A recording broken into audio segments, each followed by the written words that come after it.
자, 6번. 행정법상 시효제도에 대한 설명으로 옳은 것은, 자, 1번 선지. 일반 재산은 취득시효의 대상이 될 수 없다. 아니, 될 수 있습니다. 그래서 틀린 선지예요. 일반 재산은 좀 덜 중요한 재산이라 그랬고, 또 매각이 가능하다 그랬죠. 그리고 취득시효의 대상이 됩니다. 취득시효란 것은 남의 부동산에 오래 머물면 내소유가 된다 그랬죠. 일반 재산은 취득시효 대상이 맞습니다. 2번 선지. 5년의 소멸시효가 적용되는 금전의 급부를 목적으로 하는 국가의 권리. 자, 이게 뭐냐? 아까 했던 국가에 대한 금전 채권이죠. 국가에 돈 받을 권리. 자, 그게 5년의 소멸시효가 적용된다 그랬죠. 공법상 권리니까. 근데 이 국가에 대한 금전 채권이 사법상 행위에서 발생한 국가에 대한 금전 채무도 포함된다. 자, 얘는 맞습니다. 사법상 행위든 공법상 행위든 어떤 금전 채무도 포함이 됩니다. 그래서 맞는 선지다. 자, 3번 선지. 조세에 관한 소멸시효가 완성된 후에 부과된 조세부과 처분은 위법한 처분이지만 당연무효라고 볼 수 없다. 당연무효라고 볼 수 있어요. 그래서 자, 얘는 틀린 선지인데 이제 이게 뭐냐? 조세에 관한 소멸시효가 완성된 후에 이 말이 뭐냐? 이때 조세가 발생했단 말이에요. 조세를 받아야 될 상황이 발생했어요. 세금 받아야 될. 근데 5년이 지났어요. 5년이 지나서 이제 소멸시효가 완성됐단 말이에요. 그러니까 더 이상 5년이 지났기 때문에 나라에서 나한테 세금을 내라고 할 수 없는 상황이 된 거예요. 조세 부과 처분을 해버렸단 말이에요. 위법한 처분이죠. 근데 당연무효예요. 위법한 처분이고 당연무효라고 볼 수 있습니다. 상식적으로 소멸시효가 완성돼서 5년이 지나서 이제 국가에서 조세를 받을 수 없는 상황인데 나한테 부과 처분을 하면 이건 당연무효죠. 누가 봐도 일반인이 봤을 때 잘못됐다 싶은 거는 당연무효고 그런 걸 당연무효라고 하는 거예요. 그래서 당연무효가 맞다. 자, 4번 선지. 납입고지에 의한 소멸시효의 중단은 그 납입고지에 의한 부과 처분이 추후 취소되면 효력이 상실된다. 자, 이게 무슨 말이냐면 자, 3번과 마찬가지로 세금을 낼 상황이 발생했어요. 근데 이제 뭐 1년이 지났단 말이에요. 그래서 이때 세금 납입 고지를 했어요. 그러면 딱 이때 소멸시효가 중단이 돼요. 자, 무슨 말이냐? 이 시점 이후로는 이제 나라가 언제든 세금을 받을 수 있는 거예요. 1년이니까 4년이 남았는데 이 4년을 세지 않는 거예요. 이 시점 이후로는. 자, 그래서 납입고지는 세금 납입고지이고 세금 납입고지에 의한 소멸시효의 중단은 소멸시효가 중단됐어요. 근데 납입고지에 의한 부과처분이 추후 취소됐단 말이에요. 세금 납입고지가 취소됐어요.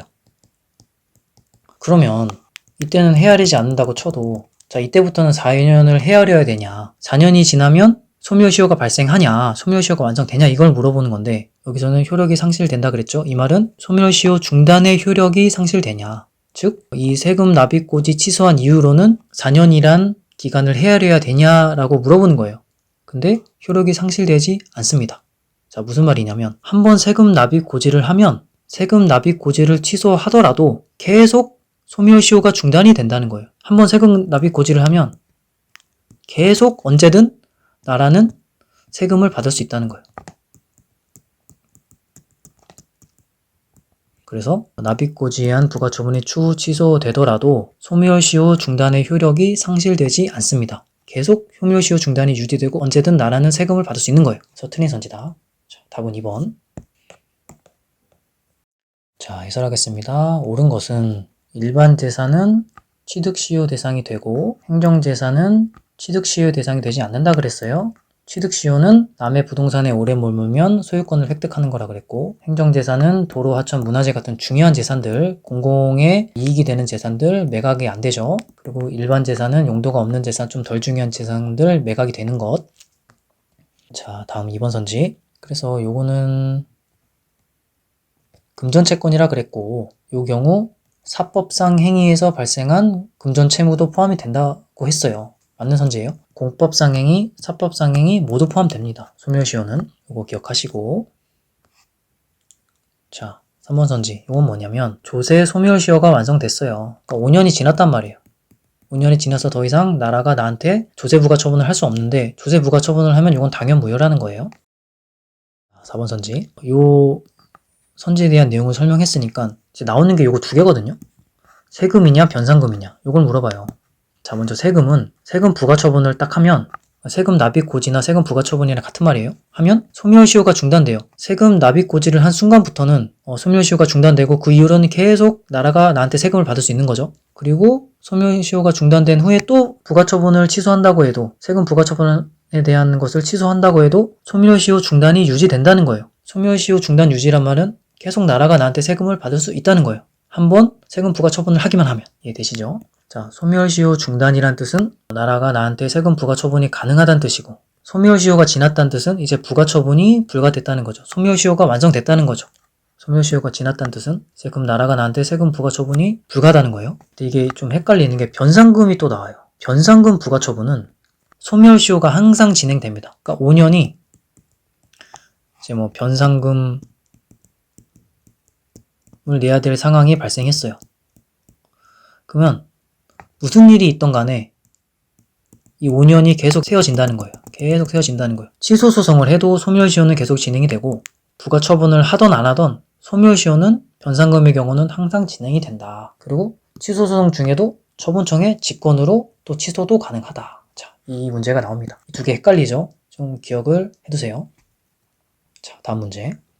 자, 7번. 개인적 공권에 대한 설명으로 옳지 않은 것은, 자, 1번 선지. 여기서 하고자 하는 말은 환경영향평가 법령은 환경공익을 보호하는 데 있기 때문에 환경영향평가 대상 지역 안의 주민들이 어떤 쾌적한 환경에서 생활하는 개별적 이익까지 보호하는 데 있다고는 볼 수 없다. 즉, 환경영향평가 법령은 환경공익을 보호하는 데 있고 그 대상 지역 안의 주민의 이익까지 보호할 필요는 없다. 이걸 얘기하는 거예요. 근데 이것은 틀렸습니다. 환경영향평가 법령은 그 대상 지역 안의 주민들이 환경 피해를 받지 않고 쾌적한 환경에서 생활할 수 있는 개별적 이익까지 보호하는 데 있습니다. 그래서 얘는 볼 수 없다고 했으니까 틀린 선지. 자, 2번 선지는 불이익 처분의 상대방은 취소 소송의 원고 적격이 있고 수익 처분의 상대방은 취소를 구할 이익이 없다. 즉 취소 소송의 원고 적격이 없다. 취소 소송을 제기할 수 없다. 이 얘기를 하는 건데, 자, 이건 상식적으로 맞죠? 내가 불이익 처분을 받았으니까 취소 소송을 제기할 수 있는데 수익 처분을 받았단 말이에요. 내가 처분으로 인해 이익을 얻었어요. 근데 어떻게 취소 소송을 제기할 수 있겠습니까? 그렇죠? 그러니까 요것은 맞는 선지다. 자, 3번 선지. 이거는 1번 선지랑 좀 비슷한데, 상수원 보호구역은 상수원의 확보와 수질 보존이 목적이고 지역 주민들은 반사적 이익에 불과하다. 즉, 지역 주민들의 개별적 이익까지 보호해줄 필요는 없다. 이게 맞냐 틀리냐를 물어보는 거예요. 근데 이건 또 맞아요. 환경영향평가 법령에서는 대상 지역 안의 주민들까지 개별적 이익까지 보호해야 한다고 됐잖아요. 쾌적한 환경에서 생활할 수 있는 개별적 이익까지 보호해야 한다. 이게 맞다고 했는데, 또 여기서는 상수원 보호구역은 상수원의 확보와 수질 보존만이 목적이고 지역 주민들의 어떤 이익은 반사적 이익이다. 그러니까 개별적 이익까지 보호해줄 필요가 없다. 이렇게 얘기하죠. 이것도 맞아요. 그러니까 서로 반대되는, 얘네 둘이 반대되는 내용을 얘기하고 있으니까 좀 잘 기억을 해둬야겠죠. 자, 4번 선지. 그래서 개인적 공권이 저쩌고 해서 개인적 공권은 과거에는 기속행위인 경우에만 인정이 됐는데 오늘날에는 재량행위에도 인정이 된다. 그러니까 개인적 공권이 재량행위에도 인정이 되냐 아니냐를 물어보는 거예요. 자, 이것은 맞습니다. 해설해서 좀 설명을 드릴게요. 답은 1번. 자, 해설하겠습니다. 옳지 않은 것은 1번 선지. 그러니까 여기서 하고자 하는 말은 환경영향평가 대상 지역 주민은 개별적 이익까지 보호를 해줘야 된다. 즉, 원고 적격이 있다. 쾌적한 환경에서 생활할 수 있는 개별적 이익까지 보호한다. 이걸 얘기하는 거고, 3번 선지에서 상수원 보호구역 인근 주민은 반사적 이익에 불과하고 원고 적격이 없다. 이 얘기를 하는 거죠. 근데 여기 선지에서 보면 수인 한도를 넘는 환경 침해 이렇게 나왔죠. 자, 그럼 이게 뭐냐? 수인이란 뭐냐? 받아들이고 인내하는 것이 수인이에요. 그럼 수인 한도를 넘는 피해 이럴 때는 무슨 말이냐면 인내할 수 있는 한도를 넘어서는 어떤 피해 이런 걸 얘기하는 거예요. 이것도 기억을 해두시고, 자, 이번 선지에서 하고자 하는 말은 불이익 처분의 상대방은 취소 소송을 제기할 수 있고 수익 처분의 상대방은 취소 소송을 제기할 수 없다. 자, 상식적으로 맞죠? 그러니까 맞다고 치고 넘어가면 됩니다. 자, 3번 선지. 이거는 그죠? 상수원 보호구역 인근 주민은 반사적 이익이고 원고 적격이 없고 또 근데 반대로 환경영향평가 대상 지역 주민은 개별적 이익까지 보호하고 얘는 원고 적격이 있다는 뜻이죠. 자, 요거는 반대되는 내용 외워두시고 원고 적격이 또 뭔지 모르는 분 계실까봐. 자, 원고 적격이 뭐냐면 얘는 이제 원고가 될 자격이 있다 이런 뜻이에요. 원고가 될 자격이 있다. 즉 원고라는 것은 이제 소송을 제기하는 사람이죠. 소송을 제기할 자격이 있다. 이렇게 보시면 돼요. 원고 적격이 있다 그러면 이 사람은 소송을 제기할 자격이 있다. 원고 적격이 없다 그러면 이 사람은 소송을 제기할 자격이 없다. 이렇게 생각하시면 됩니다. 자, 4번은 그래서 개인적 공권은 개인이 국가에게 요구하는 권리를 뜻하는데 기속행위랑 재량행위 모두 인정이 된다는 거예요. 자, 그럼 기속행위는 뭐냐? 기속행위는 요건을 다 갖추면 승인을 해줘야 된다는 거예요. 내가 서류를 갖춰서 알맞게 제출을 하면 행정청은 승인을 해줘야 된다는 거예요. 재량행위는 뭐냐? 요건을 다 갖추었더라도 행정청의 재량으로 거부 처분이 가능하다는 거예요. 뭐 어떤 공익적인 목적이나 다른 이유로 거부를 할 수 있다는 거예요. 근데 기속행위의 경우에는 개인적 공권을 이용해서 아니 왜 내가 서류를 다 갖춰서 제출했는데 승인을 안 해줘라고 따질 수 있는데 그게 개인적 공권을 행사한 거죠. 재량행위에도 그럴 수 있다는 거예요. 재량행위에도 재량으로 거부 처분을 나한테 했는데 아니 이거는 그 재량 처분에 하자가 있어 다시 해줘라고 개인적 공권을 행사할 수 있다는 거예요. 자, 그게 바로 뭐냐? 무하자 재량행사 청구권이에요. 재량행위에 대해 하자 없는 적법한 재량 처분을 요구하는 거죠. 내가 허가 신청을 했는데 그게 재량행위였어요. 그래서 행정청이 거부를 했단 말이에요. 그때 나는 근데 이 재량 거부 처분에 하자가 있어. 다시 처분해줘 라고 요구를 할 수 있는 거예요. 그게 바로 개인적 공권을 행사한 거죠. 그러니까 이 선지에서 개인적 공권이 재량행위에도 인정된다고 보는 것이 일반적이다는 맞죠? 이해되시죠? 자, 다음 문제. 자, 8번 문제. 법률상 이익에 대한 판례 입장으로 옳은 것은 1번 선지. 사회적 기본권의 성격을 가지는 연금 수급권은 헌법 규정만으로 실현할 수 있다. 이건 아니죠. 사회권은 법률로 지정을 해줘야지 실현이 되죠.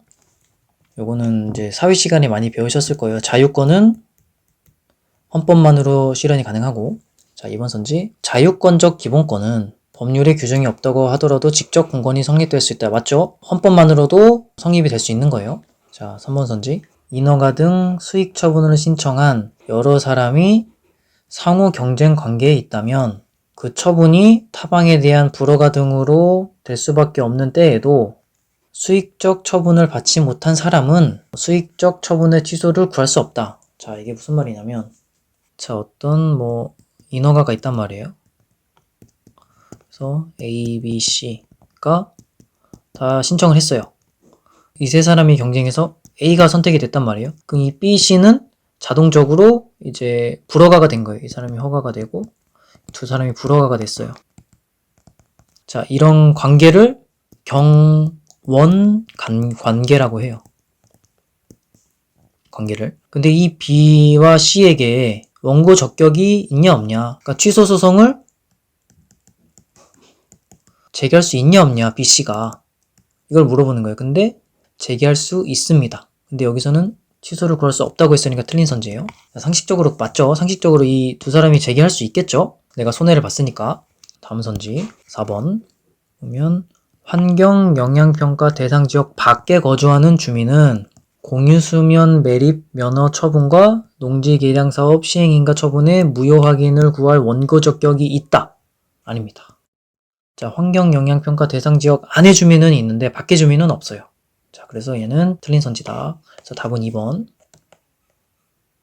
자, 해설하겠습니다. 옳은 것은 이거는 사회 시간에도 배웠던 건데 이건 사회적 기본권, 얘는 인간다운 생활을 보장해주는 거죠. 그래서 얘는 헌법만으로는 안 되고 법률로 구체해야 할 필요가 있다. 예를 들면 연금 수급권, 그리고 복지에 대한 것들, 그리고 자유적 기본권은 이제 법률로 구체할 필요가 없고 헌법으로도 실현이 가능하다. 즉 직접 공권이 성립한다. 요거는 기억해 두시고. 자, 2번도 요 내용이죠. 자, 3번 선지는 인허가 등 수익 처분을 신청한 여러 사람이 상호 경쟁 관계에 있다면 그리고 그 처분이 타방에 대한 불허가 등으로 될 수밖에 없는 때에도 그게 얘기했죠. 아까 ABC가 신청했는데 A가 허가가 됐어요. 그럼 A가 허가가 되고 BC가 불허가가 됐어요. 이게 타방에 대한 불허가 등으로 될 수밖에 없는 때에도 이게 그 말이에요. A가 되고 BC는 불허가가 될 수밖에 없는데 이런 경우를 바로 경원관계라고 해요. 경원관계. 근데 이런 경원관계일 때 수익 처분을 받지 못한 사람은 수익 처분의 취소를 구할 수 있습니다. 그래서 틀린 선지예요. 그렇죠. 상식적으로 취소 소송을 할 수 있어야겠죠. 근데 이제 경업자, 경원자 관련된 거는 다 원고 적격이 있어요. 문제를 풀어보면. 경업자는 뭐냐면 그냥 사업상 경쟁 관계인 거예요. 뭐 A도 허가받고 B도 허가받고 C도 허가받아서 서로 경쟁 관계에 있는 거죠. 뭐 이 사람이 숙박업소를 차렸고 이 사람도 숙박업소를 차렸고 이 숙박업소를 차렸단 말이에요. 그러면 허가를 받고 서로 경쟁하면 이거는 경업 관계인 거예요. 근데 경원 관계는 얘기했듯이 인허가시 한 명은 허가되고 나머지는 불허가 되는 경우, 이런 경우가 경원 관계다. 4번. 자, 그래서 여기서 하고자 하는 말은 환경영향평가 대상 지역 주민은 원고 적격이 있는데 환경영향평가 대상 지역 밖의 주민은 일반적으로 원고 적격이 없어요. 그게 이 4번 선지죠? 여기서 보면 환경영향평가 대상 지역 밖에 거주하는 주민에게는 뭐 어쩌고저쩌고 뭐 이런 것까지 외울 필요는 없어요. 공유수면 매립 면허 처분, 농지 개량 사업 시행인가 처분 뭐 이런 것까지 할 필요는 없고 그래서 원고 적격이 없어요. 일반적으로는 없어요. 그래서 얘는 틀렸는데 여기 있다고 돼 있으니까 틀렸는데 근데 예외적으로 또 이런 게 나와요. 수인 한도를 넘는 피해 이런 게 나오면 또 원고 적격이 있어요. 이것도 기억을 해둬야겠죠. 환경영향평가 대상 지역 밖에 있더라도 수인 한도를 넘어버리면 원고 적격이 있습니다. 자, 아까 수인에 대해서는 얘기했죠. 수인은 받아들이고 인내하는 것, 수인 한도란 것은 인내할 수 있는 한도를 넘어서는 것이라고 얘기했어요.